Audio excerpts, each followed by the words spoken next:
Hi, Vic Pellicano, Seraph AI. I made the AI joke already. So this is awesome. I'm so excited to be at the University of Michigan School of Robotics. I personally love robots, even though I've only had interest in them for the last couple of years, about as long as the school's been around.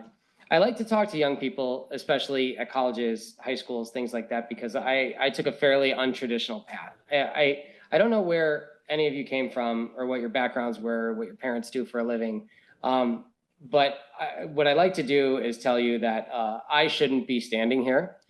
I shouldn't be wealthy. I shouldn't be running companies. I think it's and when you hear a little bit of my background, it'll make more sense. But I hope what you get from hearing me talk is that in this world, it really is a merit-based system. And if you work really hard and you do the right things, and yes, catch a few breaks, you can be here. There's nothing special about me. I'm a kid from a trailer park.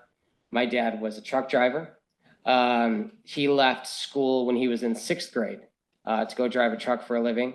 My mom got her GED. She was the most educated in my whole family, from Chicago, from the south side of Chicago.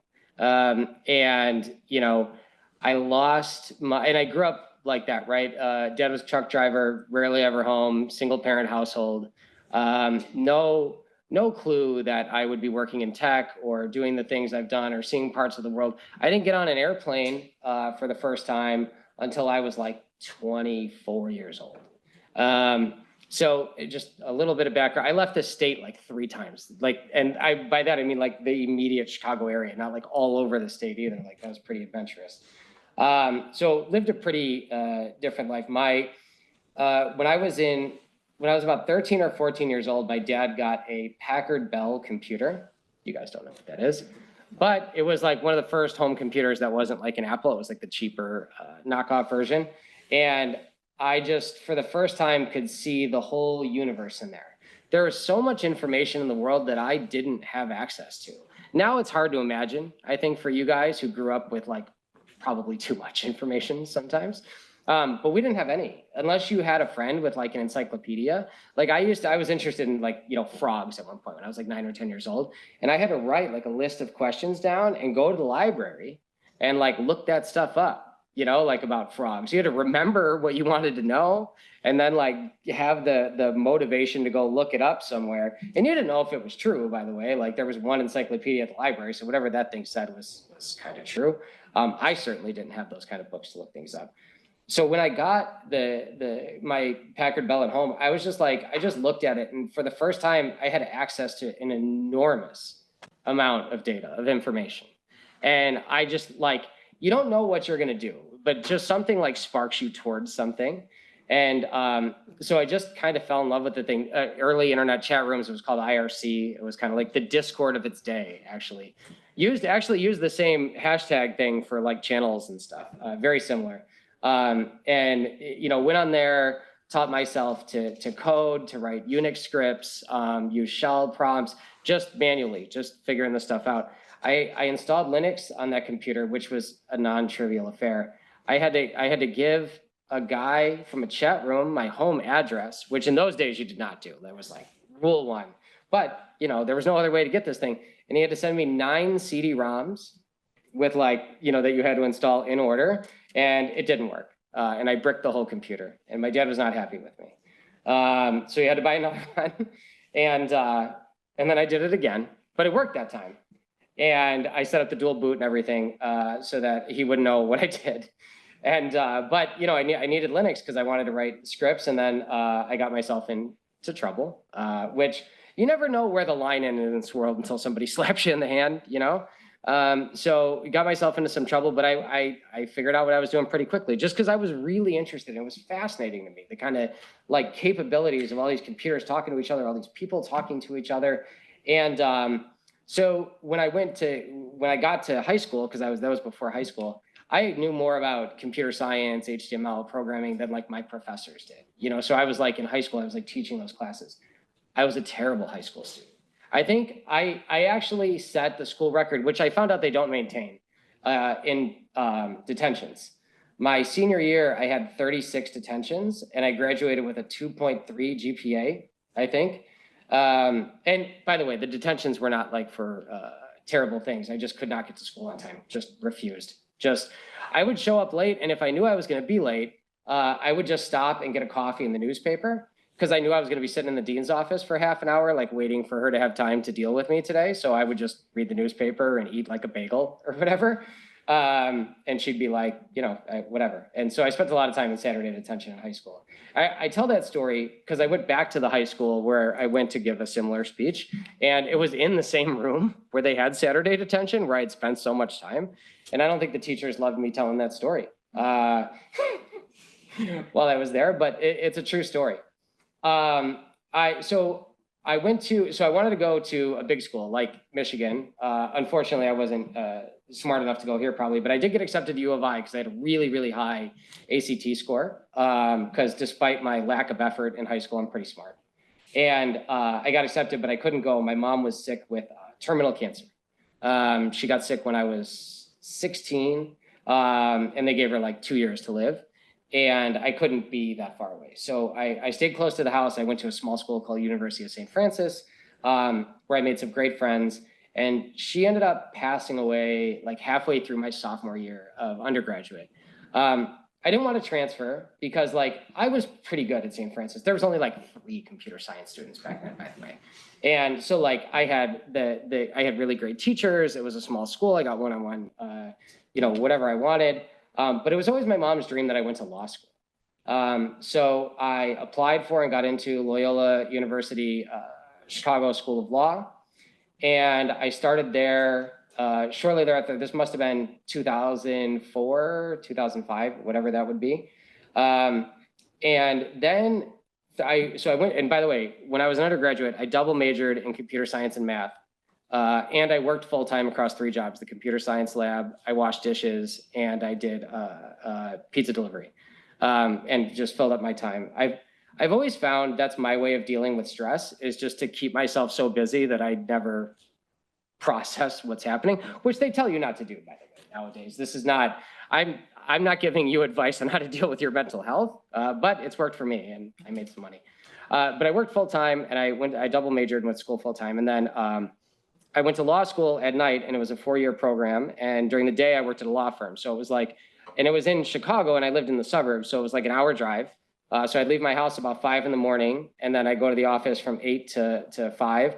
And then I'd take a train farther north to the law school, and then 6 to 10, and then take the train back, and then drive all the way home.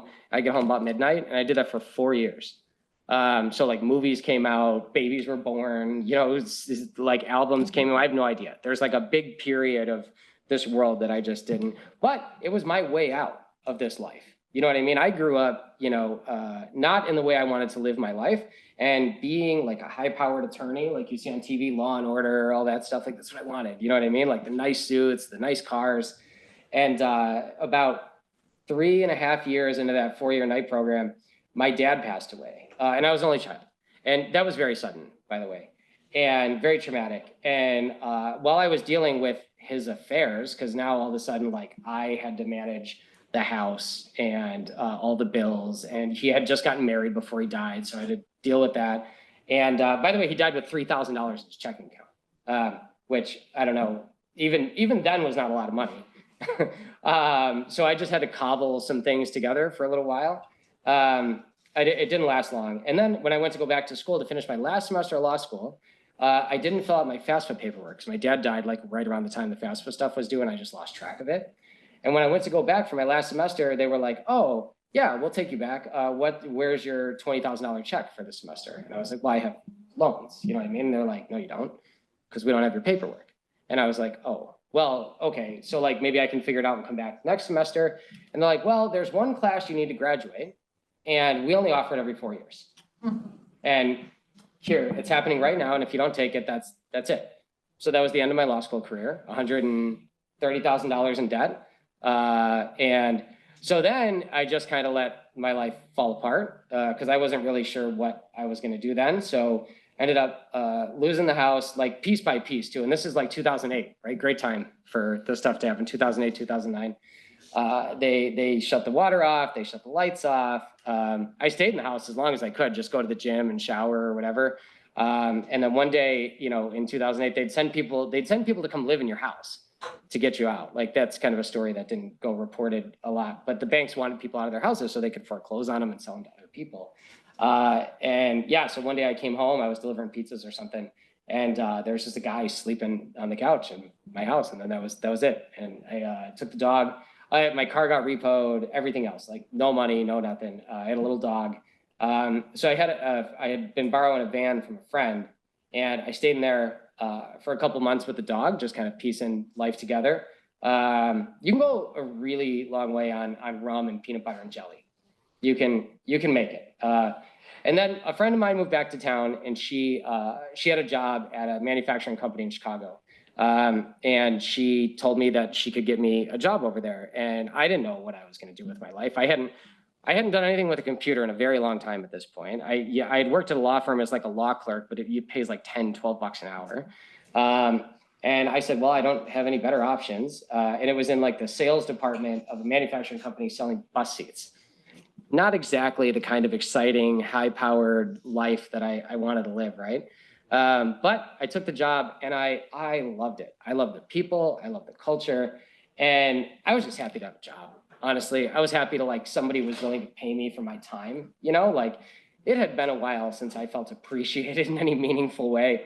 And so I worked my butt off. And you got to remember now, I've spent the last 8 years putting in more than full-time, double time, 80, 100-hour weeks. And all of a sudden I go to this office and people work till 5 o'clock and then just stop and like have social lives. And I was like, what is this? I just get to do whatever I want. Like, it was very strange to me. But I'm a workaholic, so I ended up just automating big parts of my own job, right? There's like, when you do sales, there's all this paperwork you have to fill out. We fixed a lot of that later, but you'd have to, I'd sell something to him, so I'd have to send paperwork to purchasing, to you, all these forms. And I was like, this is stupid. And I hadn't used my computer science skills in a long time. And so I just started automating big parts of my job so that it would just be easier for me so I could do less work, because I'm inherently lazy. And then I showed my boss, hey, I'm like, look what I built for myself. And she was like, this is very interesting. She's like, could you do this with it? I was like, sure. And then pretty soon I was literally like the sales guy, like a customer service guy at a manufacturing company. And then I was writing software for a $100 million firm for everybody in the company within 2 years. And new job title, everything else. And then I started a company called Verenia. Again, no idea. I never even managed a person, okay, at this place. I sold bus seats, and then I wrote software that helped me sell bus seats. And then I just went door to door in the office and said, hey, do you guys need any software? And they were like, yeah. And I was like, cool, and that was it. I just literally just made up a job, just went in the company and just went door to door humbly, like I was selling something, and was like, what do you guys need me to do? And everybody had ideas, everybody wanted stuff, and they couldn't get things through the traditional channels. So, I was already working there. And that helped me save my job, by the way, because it was 2008 and they fired a lot of people. But they didn't fire me because I was out there just hustling up work. I was just out there walking around the neighborhood asking what people needed. And they liked that. So I went and started a company called Verenia that made sales enablement software for manufacturers. Had to teach myself all this stuff, by the way. All these words I'm saying, I didn't know either. And didn't know what I was doing. And then I had, I think, 4 full-time employees before I quit my job full-time. So I could go work on the business, because the business couldn't support me. It needed to make money, and I needed employees to help it do that. And then I bootstrapped the whole business for about 10 years. We were about 120 people. We had manufacturing customers all over the globe. And, about 10 years after I started, Oracle came in and bought it. Yeah, it's a very short version of events there. But I think the reason I was willing to take those risks is because, like, it was every day from the day I started at that company, my life was better. Because I had seen like the bottom of this life that I hope you guys never see. But the benefit of getting that low in the world is everything feels great. It's like being like when your leg hurts really bad and then it doesn't, you're like, oh, this feels wonderful. But if it never hurt, it never feels wonderful. You know what I mean? And I think that was my distinct advantage in business was, a lot of these guys they had to make $10 million, $50 million, $100 million, or they had to raise money or this or that, or they felt like failures. Like, I made it out of that van. I'm not a failure. You know what I mean? Like, I'm winning here. I already won is how I felt and everything. Like, even if this doesn't work out, I'm already winning. And I think that kind of attitude helped me build confidence and build the business. And I think people wanted to work for me. They wanted a guy like that, you know? And I spent a lot of time in the Midwest here. Obviously, we do a lot of manufacturing out here. And how I won deals is I would drive to the office, just like I did yesterday out here. I still have customers out here in Michigan. And I'd drive up there and I'd sit in the office with their CEOs, their IT leadership, and say, what do you need from me? What can I do? What did I do wrong? What can I do right? What should we build next year? People love that. You know, it's like the old school sales, you know, like Tommy Boy, if you guys ever saw that movie. I used to just get in my car and drive for 2 weeks around the Midwest and go customer to customer. Nobody does that. You know what I mean? Like, but that's how I built it. And ultimately why we were so successful when we got acquired by Oracle. So yeah, brief summary of my background and how I made a lot of my money.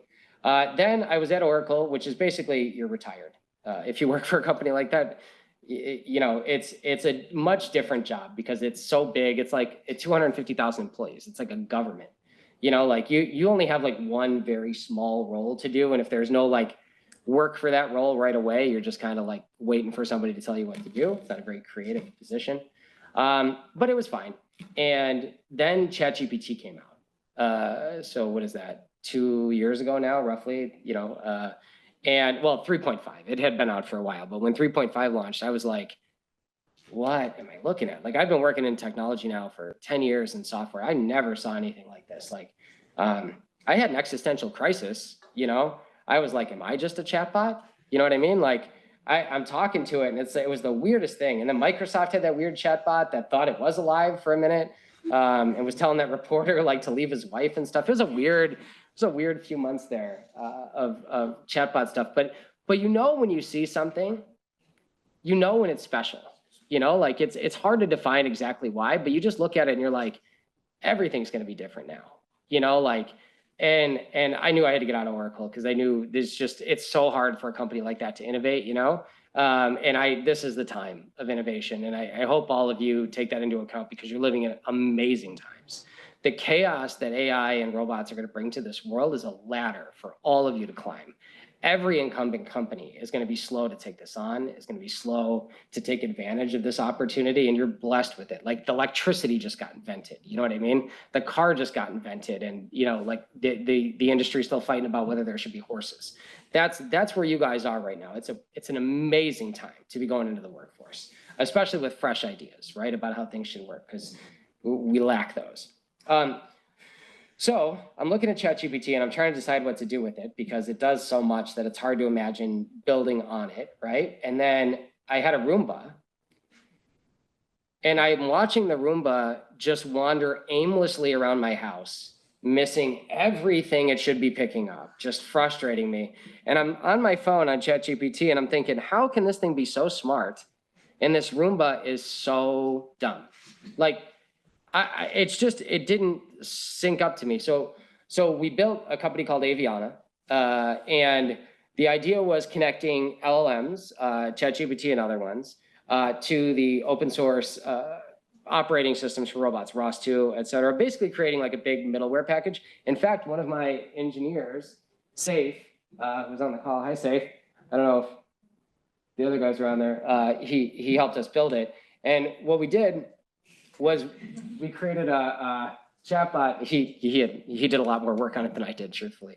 What we did is we created a chatbot that could be more easily connected to these robots and drive them from natural language, right? And let them use inferencing through vision models and stuff like that.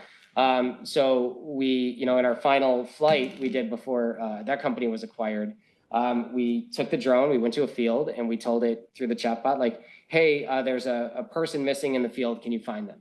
And one of our engineers went and hid behind a tree line, and it took off on nobody controlling it, and created a search path of the area, and searched, and found the guy who was hiding behind a tree line, took a picture, sent it back to the chat with the coordinates, and said, hey, is this the person you're looking for? This is where they are. And I was like, yes. Then it came and it landed right back in front of us. We built that in like 8 months. No, from zero drone, from zero code, to this fully functioning product in 8 months. Incredible.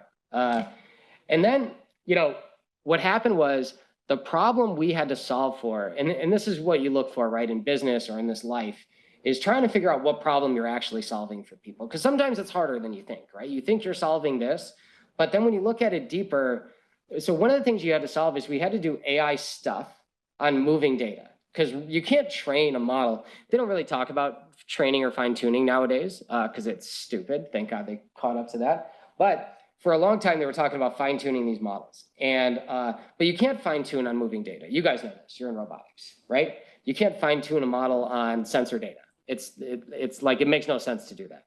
So what you have to do is you have to have like a chain that is taking into account the dynamic inputs of its environment and having it behave accordingly based on those. You need triggers, you need things to analyze the data, you need to work with big structured data sets, big unstructured data sets, all kind of working in concert, right, while working with the robot. And then I thought, this problem is a robotics problem, but it's also a problem with enterprise AI. Is like the idea that, like, you know, if you're a manufacturing company and you want to know what your inventory is, you can't train a model on your inventory. That's really dumb. You don't want the model to know what the inventory was last time because it's irrelevant.